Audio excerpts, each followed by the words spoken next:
अवधूत चिंतन श्री गुरुदेव दत्त। पूर्वी ब्रह्मदेवाचे तेज हे यमुना नदीत जाऊन पडले। ते एका माशाने ग्रहण केले व त्यामध्ये कवी नारायणाने संचार केला। त्याच यमुना तटावर भगवान शिवशंकर हे पार्वती मातेला ब्रह्मज्ञान सांगत होते। ते ज्ञान माशाच्या उदरात असलेल्या कवी नारायणाने ऐकला व अंतिम समय या ज्ञानाचा सार सुद्धा सांगितला।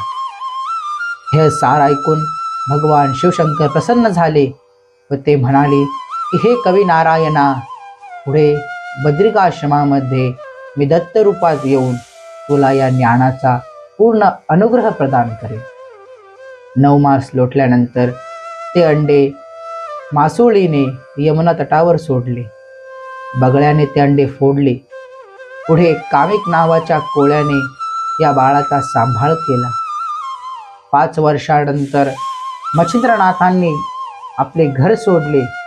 बद्रिकाश्रमामध्ये 12 वर्ष खडतर तपसाधना केली व अंतिम समयी 12 वर्ष उपरांत भगवान दत्तात्रेयांनी मच्छिंद्रनाथांना नाथ संप्रदायाचा अनुग्रह दिला व अशा प्रकारे मच्छिंद्रनाथ हे आद्यनाथ झाले आणि भगवान श्री गुरु दत्तात्रेय महाराज हे आद्य गुरु झाले। अवधूत चिंतन श्री गुरुदेव दत्त।